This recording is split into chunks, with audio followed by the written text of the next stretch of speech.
नमः मित्राणि सादरं वन्दनानि अभिनन्दनानि च। ये हि मित्र संस्कृतं पठामः संस्कृतभाषाशिक्षणस्य आभासीयकक्षायां भवतां सर्वेषां स्वागतम् अभिनन्दनं च।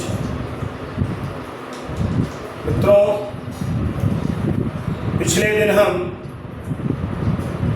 अनुवाद बनाना सीख रहे थे।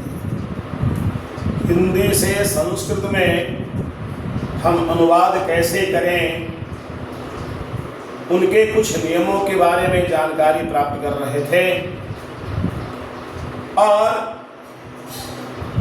उस जानकारी में ही वाक्य के लक्षण क्या हैं, वाक्य में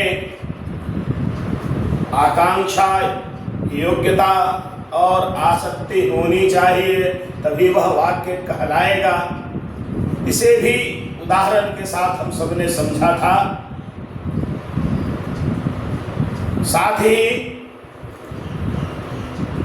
पुरुष और वचन, इसकी भी थोड़ी सी जानकारी हम सबने प्राप्त की थी और किस कर्तृपद का किस पुरुष के किस वचन में क्या रूप होगा और जो क्रियापद है उस क्रियापद के किस लकार में किस पुरुष और किस वचन में क्या रूप होगा, हमने कुछ जानकारी प्राप्त की थी, कुछ सीखा था।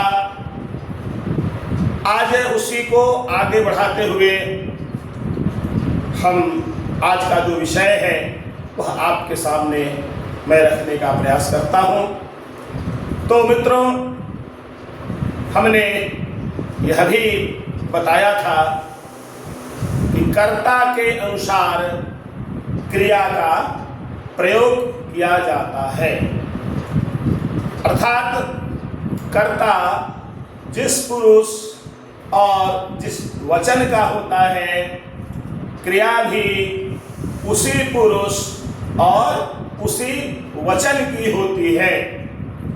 और इसी बात को पुष्ट करने के लिए हमने ये कुछ तीनों पुरुषों में जो प्रथमा विभक्ति में रूप होता है वह केवल आपको बताया था, और तीनों पुरुषों में गम धातु के लट लकार का जो रूप होता है वो बताया था। उसका अब हम लोग एक बार प्रयोग देखेंगे। तो ये जैसे मैंने बताया था कि प्रथम पुरुष के अनेक कर्ता हो सकते हैं। सह, सा, बालकः,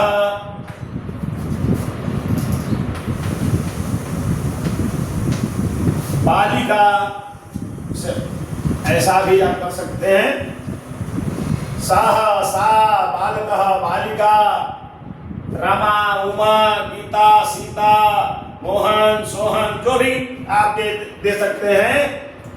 और उसमें गच्छति का प्रयोग होगा। यह एक वचन में है। यदि हमको द्विवचन में जाना पड़ेगा तो तौ, ते,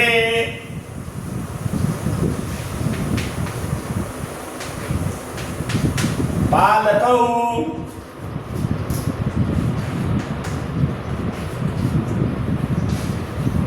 बालिके, गच्छतः, ये हम प्रयोग करेंगे। यदि बहुवचन हो जाता है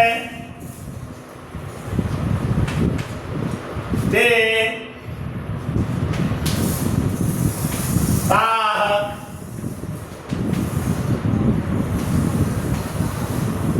बालकाः,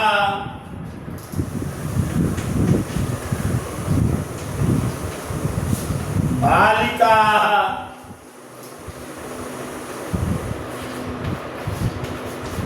गच्छन्ति। ये प्रथम पुरुष के उदाहरण हैं।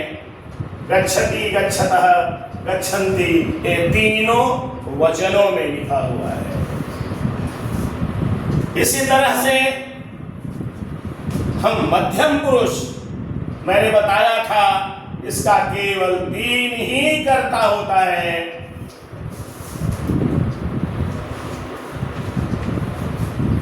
त्वं,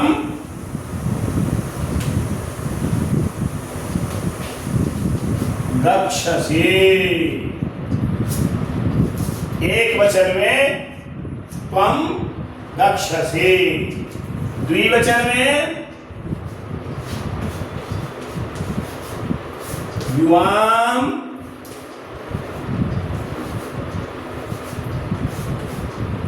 गच्छतः, और बहुवचन में यूयम गच्छतः। यही केवल होगा, दूसरा कुछ नहीं होगा। इसी तरह से जब हम उत्तम पुरुष में प्रयोग करेंगे तीनों वचनों में,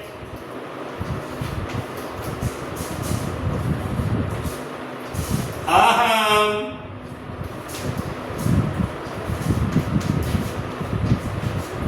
गच्छामि,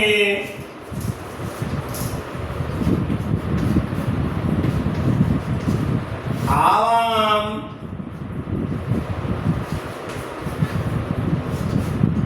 गच्छावः, वयं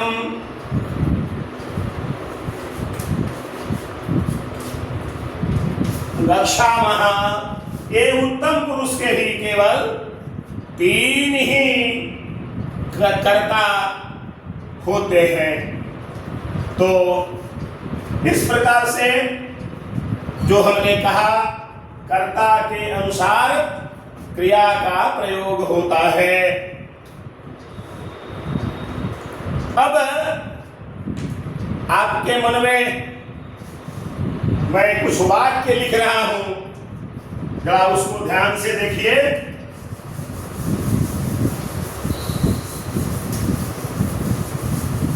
अभी जो वाक्य हमने सीखा, ये केवल कर्ता और क्रिया का प्रयोग था। अब हम इसमें कर्म जोड़ते हैं।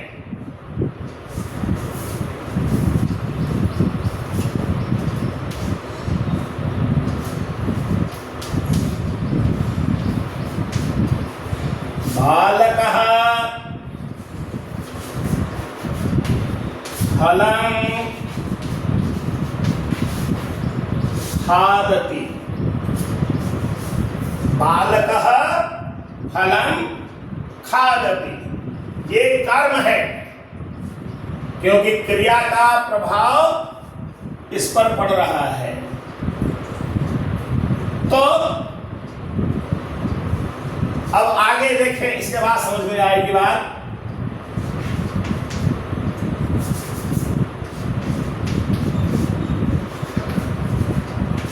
बालकः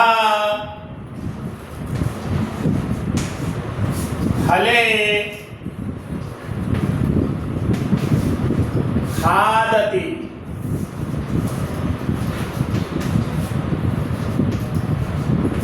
बालकः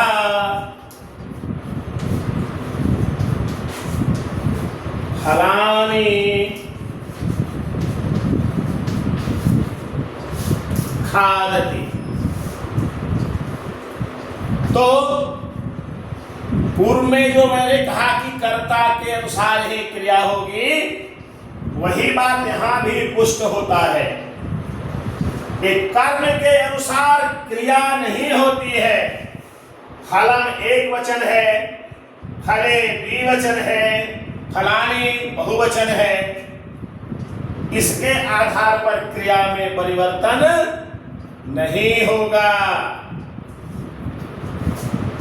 केवल कर्ता के अनुसार क्रिया का प्रयोग होगा। इस बात को हमें ध्यान में रखना चाहिए। अब कुछ बातें हम और आगे की ओर बढ़ते हैं। जैसे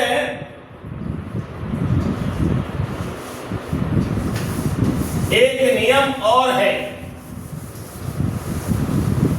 कई नियम हैं और सबको ध्यान में रखना पड़ेगा, तब जाकर के हम ठीक से संस्कृत में रूपांतरित उसे कर पाएंगे, अनुवाद कर पाएंगे।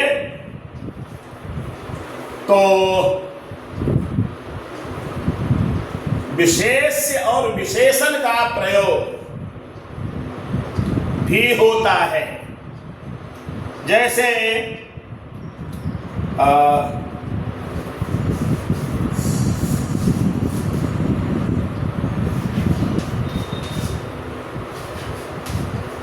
बालकः, ये बालक है, और इधर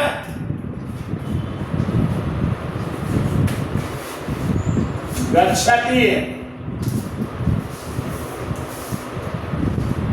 अब हमको विशेषण का प्रयोग करना है।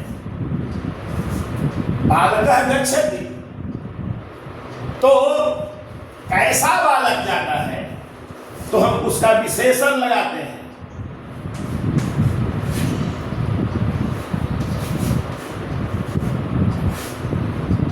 सुशीलः बालकः, ये विशेषण का की परिभाषा हम सब जानते हैं।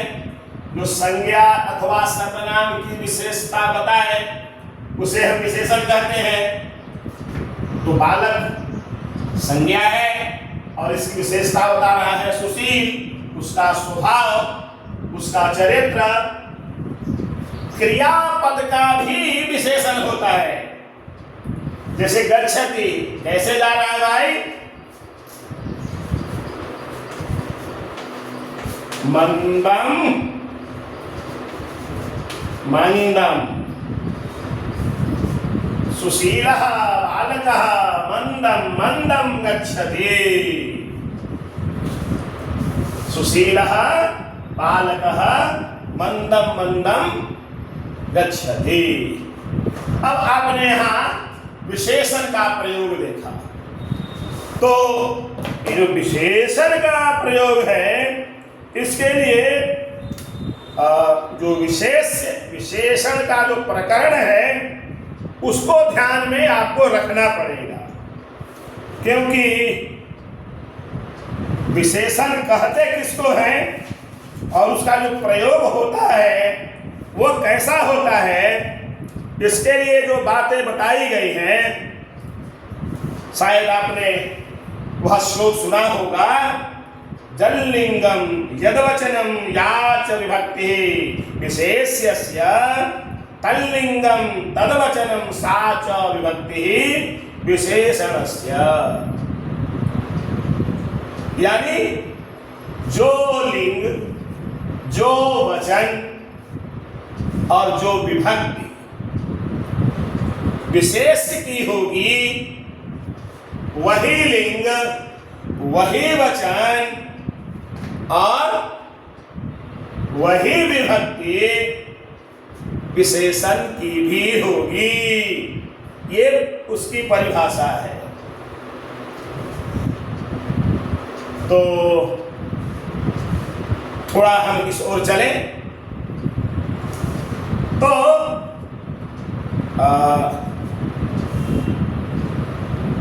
सामान्यतया हम विशेषण को 4 भागों में बांटते हैं।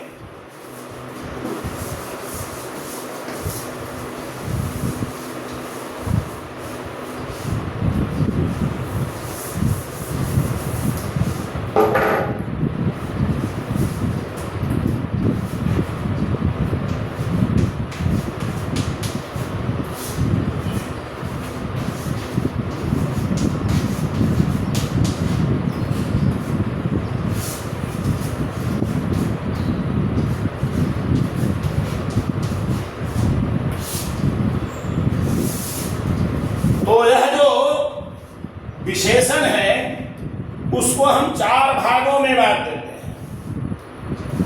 पहला भाग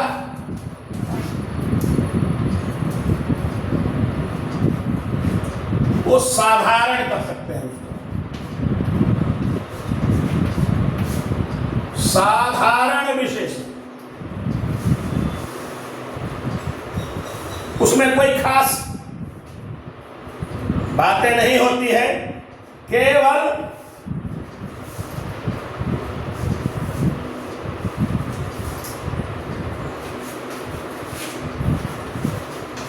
सुंदरः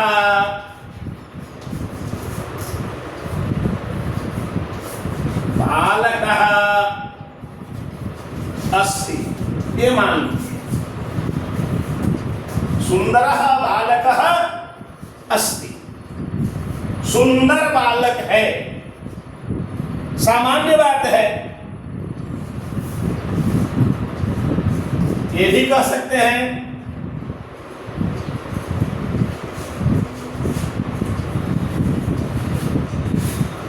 सुंदरम वनम अस्ति, और यह भी होगा सुंदरी बालिका अस्ति। यहां हम देख रहे हैं कि तीनों लिंगों में वाक्य आए हैं। पहला पुल्लिंग में, दूसरा नपुंसक लिंग में, और तीसरा जो है ये स्त्रीलिंग में है। तो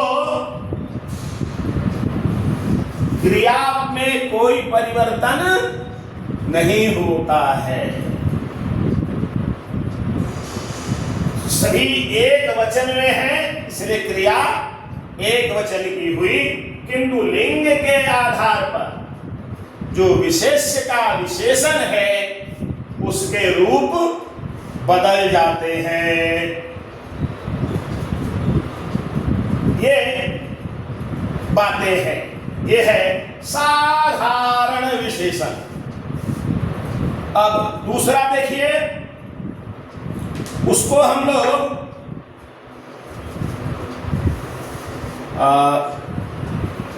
सार्वनामिक विशेषण कहते हैं।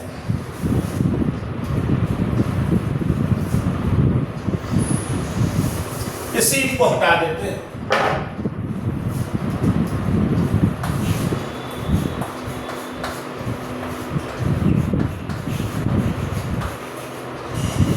सार्वनामिक विशेषण यानी सर्वनाम होगा, उसमें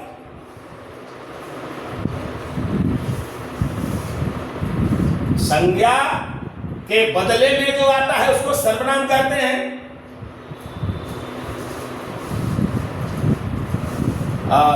तो यहां पर केवल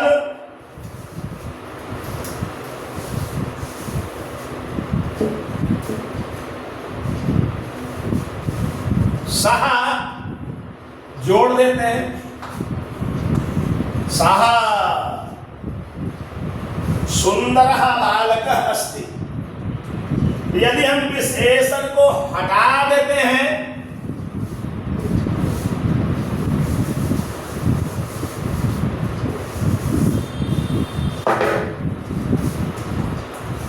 तो भी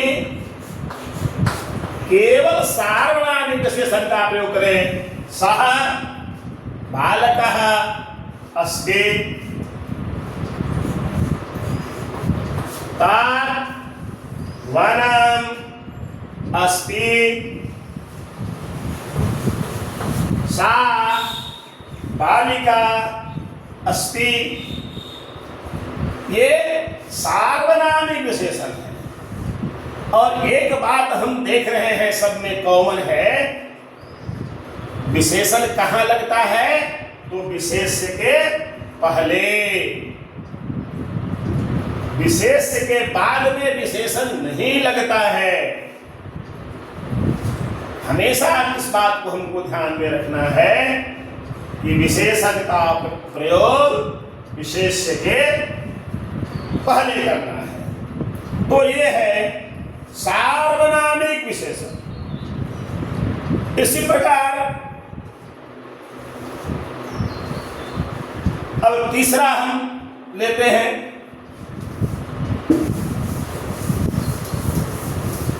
जो तीसरा प्रकार है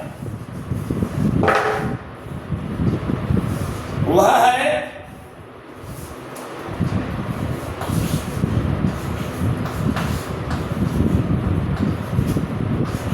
तद्धित प्रत्यय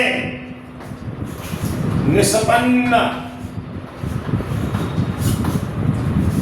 कुछ तद्धित प्रत्यय से बने हुए होते हैं विशेषण।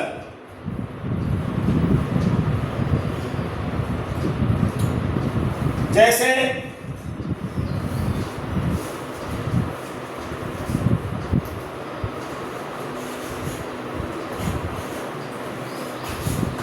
भवदीयः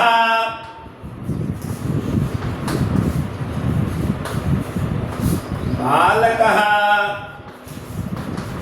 अस्ति। ये भवदीयः ये तद्धित प्रत्यय युक्त पद है। अब इसी को लिंग में बदलते हैं तो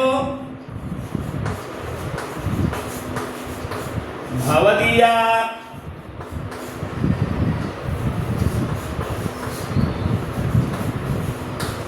बालिका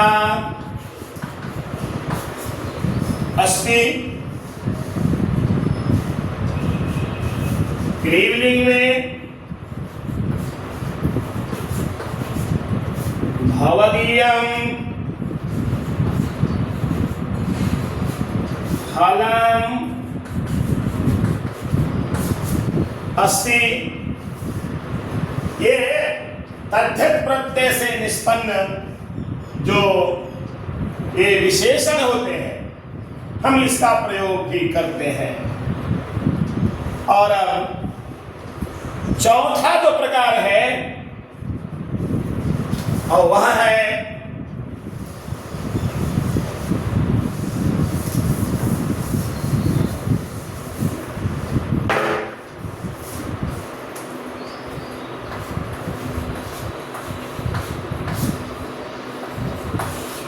कृत प्रत्यय निष्पन्न। यानी कृत प्रत्यय से बना हुआ जो विशेषण है वह जैसे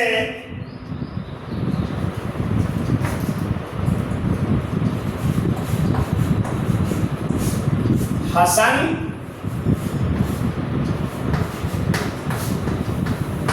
हसन पुरुषः आगच्छति। हंसता हुआ पुरुष आता है। हंसता हुआ पुरुष आता है। अब स्त्रीलिंग में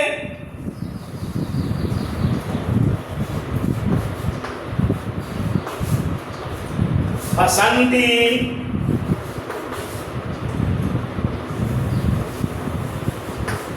महिला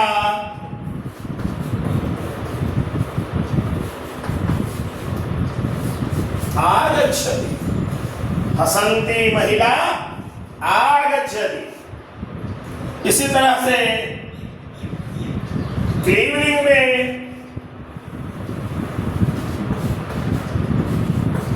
हसन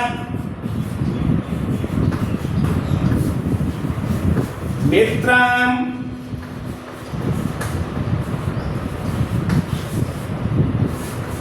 आगच्छति। ये सत्री प्रत्यायांत जो ये सत्पद है ये संज्ञा है और इसके ये सब विशेषण है। ये पुल्लिंग में है इसलिए हसन स्त्रीलिंग में है हसंती और क्लीवलिंग में है हसन। इसका रूप भवत शब्द की तरह चलता है, इसका रूप नदी की तरह चलता है और इसका जगत की तरह रूप चलता है। कृत प्रत्यय से युक्त जो पद होते हैं उसका तीनों लिंगों में रूप चलता है। जैसे सुबंत के प्रत्यय से युक्त होने के बाद रूप चलता है। हसन हसंतौ हसंतः, ये बहुवचन का जब प्रयोग होगा तब जाकर के हम आप देखेंगे। हसंतौ पुरुषौ आगच्छतः, हसन्तः पुरुषाः आगच्छन्ति, ये बहुवचन का प्रयोग है। ऐसे ही आप स्त्रीलिंग में और क्लीवलिंग में आप प्रयोग कर सकते हैं। तो ये कुछ बातें विशेषण से संबंधित थी। इतना ही नहीं, हमने सार्वनामिक विशेषण का भी जिक्र किया था, तो इसे हम कुछ और भी समझ लें तो आवश्यक होगा।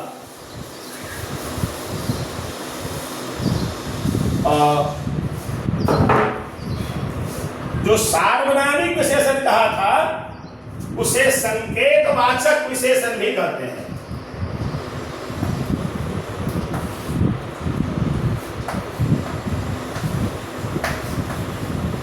संकेत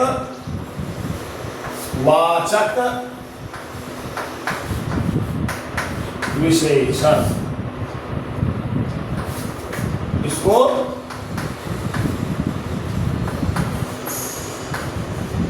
सार्वनामिक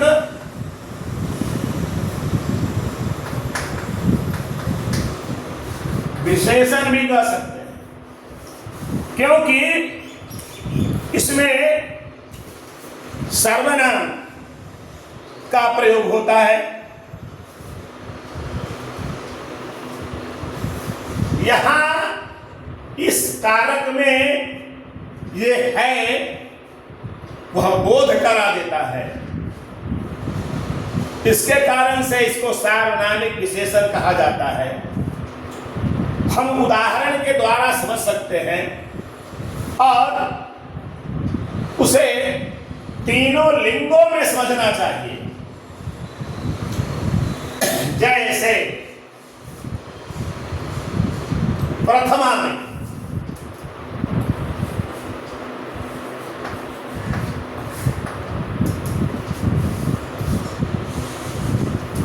प्रयोग क्या होता है?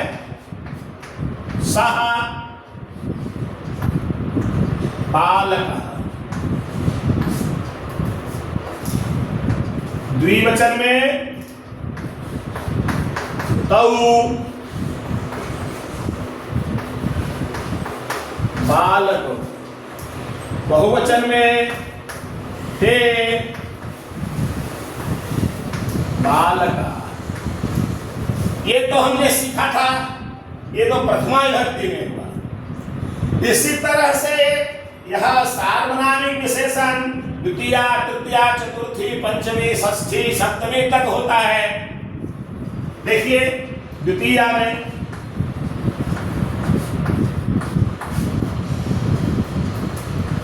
तम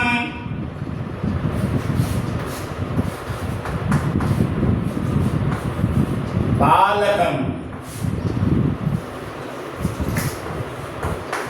तौ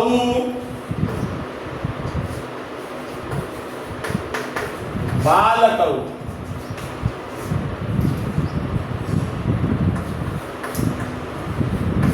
तान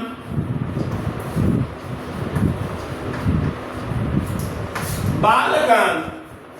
जैसे बालकम बालकौ बालकान, उसका जो सार्वनामिक है विशेषण तम तौ तान, सह तौ ते तम तौ तान। आइए तृतीया में लिखते हैं।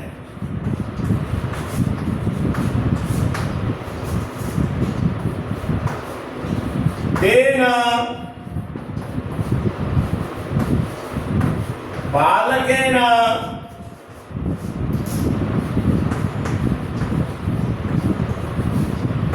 ताभ्यां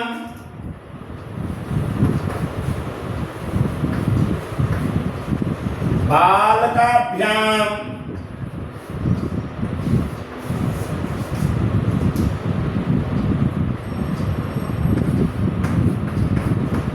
तैः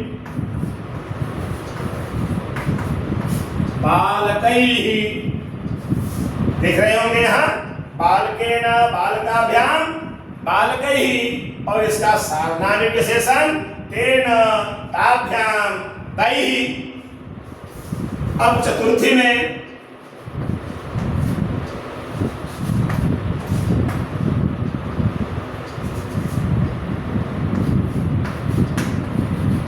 तस्मै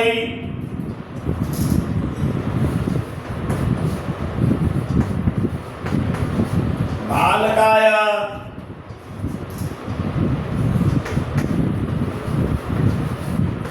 ताभ्यां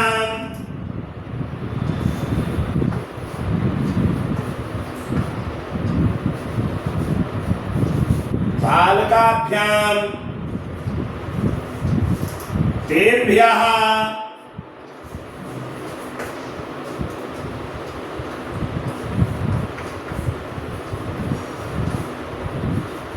बालकेभ्यः तेभ्यः बालकेभ्यः। इसी तरह से आइए चतुर्थी के बाद पंचमी में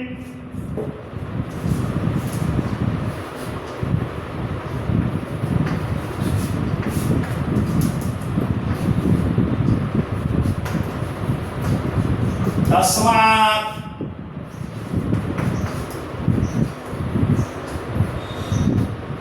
बालकात् ताभ्यां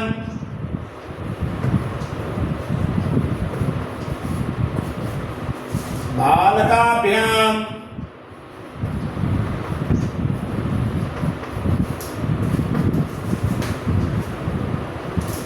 तेभ्यः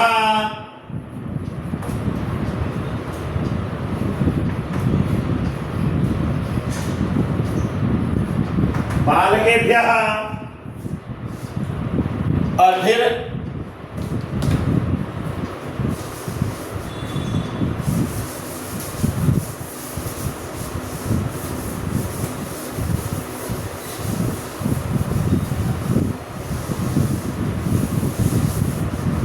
षष्ठी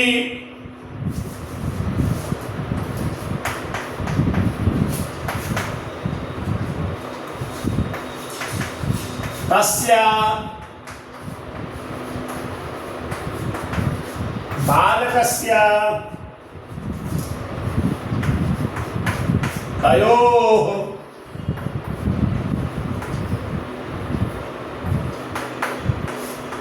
बालकयोः तेषां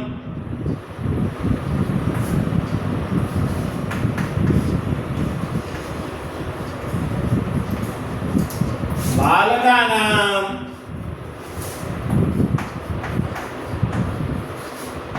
सप्तमी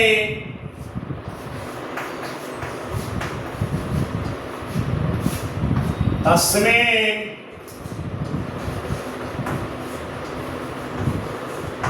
बालके तयोः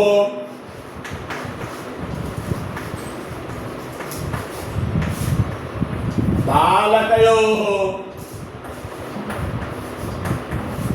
तेषु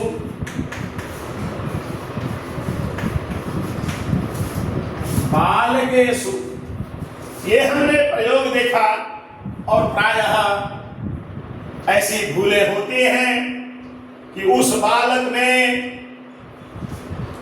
तो केवल हम बालक में बालके लिख देते हैं, उस घर में तो गृह लिख देते हैं केवल, किंतु गृह की जो विभक्ति है उसमें भी लगना चाहिए, इसलिए तस्मिन् गृहे ये प्रयोग होगा। तो ये जो सार्वनामिक विशेषण है, इसको प्रयोग करते समय हमको ठीक से ध्यान रखना पड़ेगा। इसी तरह से ये तो हमने केवल पुल्लिंग में कहा, जब स्त्रीलिंग का प्रयोग होगा एक बार उसको भी देख लीजिए।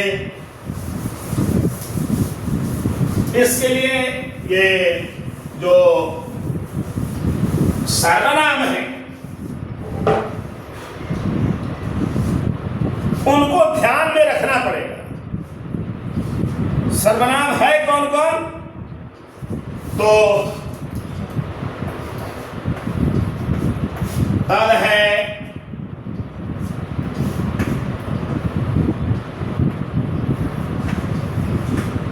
एतद् है,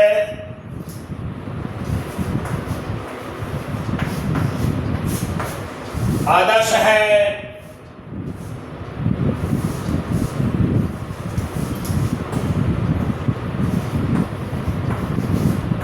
इदम है, यत है। ऐसे आप जब व्याकरण की पुस्तक देखेंगे तो उसमें सब आपको प्राप्त हो जाएगा। ऐसे सही सर्वनाम के रूप चलते हैं, आपको उन शब्द रूपों को देखना पड़ेगा। तो मैं बता रहा था एक बार, स्त्रीलिंग में भी हम सार्वनामिक विशेषण का प्रयोग कैसे करते हैं उसे हम देखें। तो प्रथमा में सा बालिका, ते बालिके, ता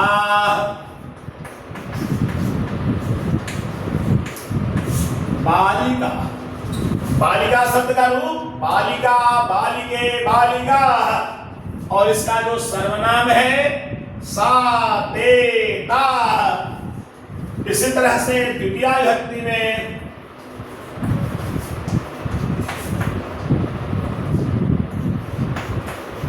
ताम,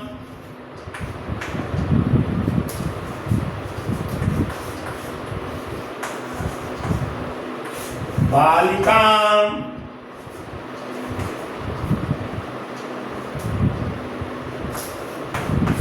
ते बालिके,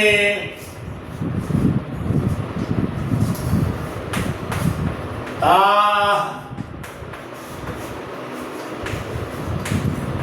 बालिका।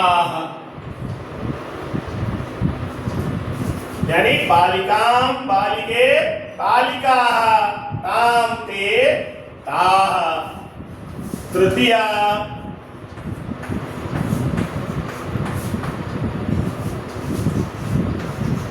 ताया,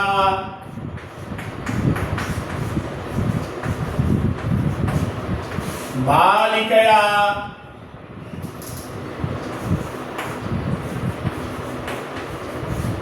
ताभ्याम,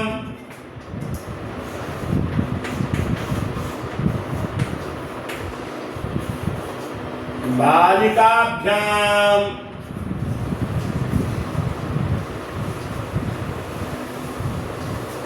ताभिः, बालिकाभिः।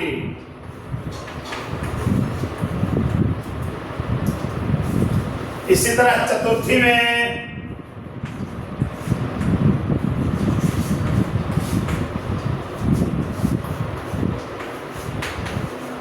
तस्यै,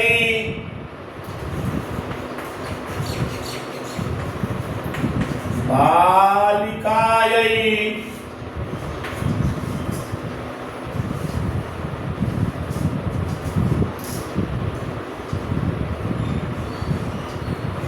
ताभ्याम,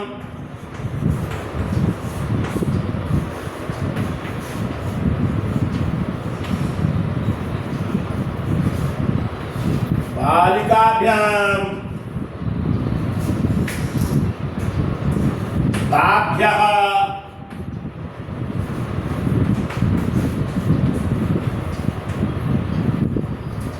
बालिकाभ्यः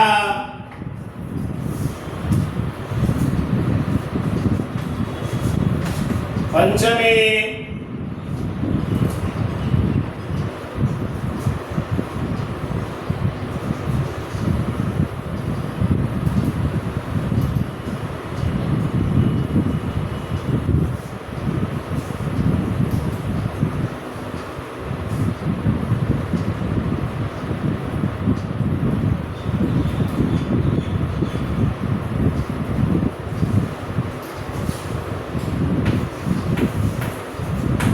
तस्यै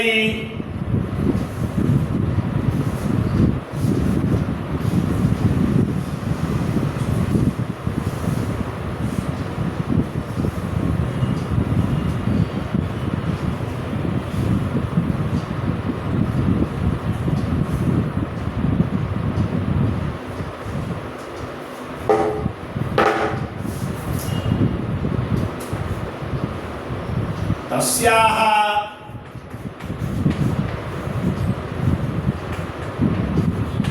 बालिकायाः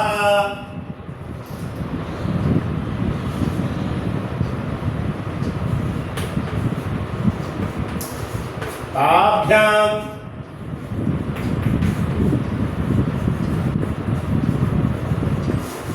बालिकाभ्यां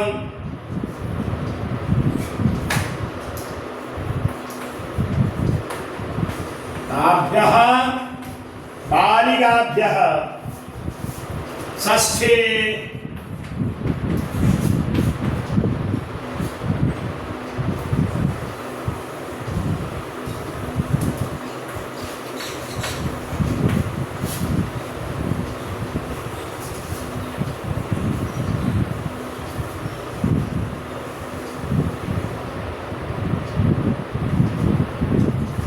तस्याः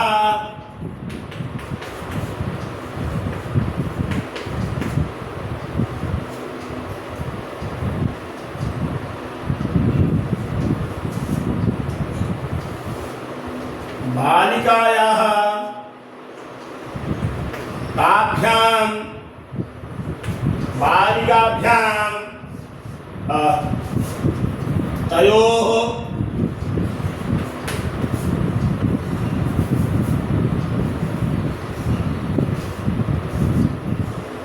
बालिकयोः तासां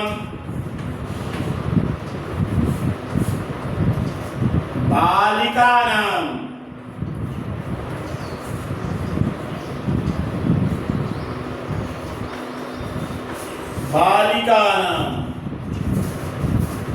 सप्तमे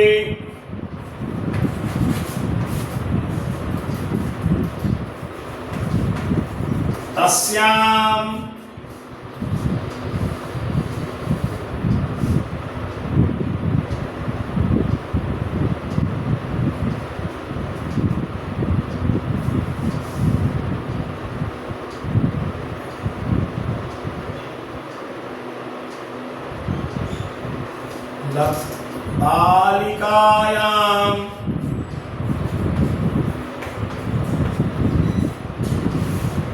बालिकायां तयोः बालिकयोः तासु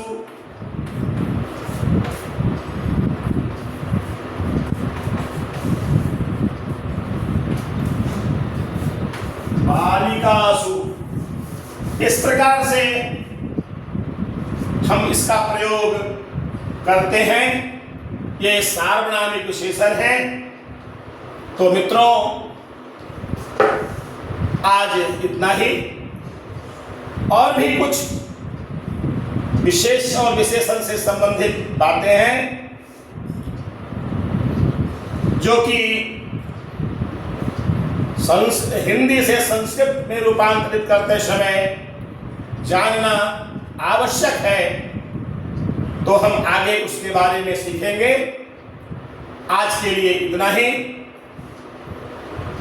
एक आग्रह होगा, इसे आप ठीक से समझें, अभ्यास करें, अपने मित्रों के लिए भी शेयर करें।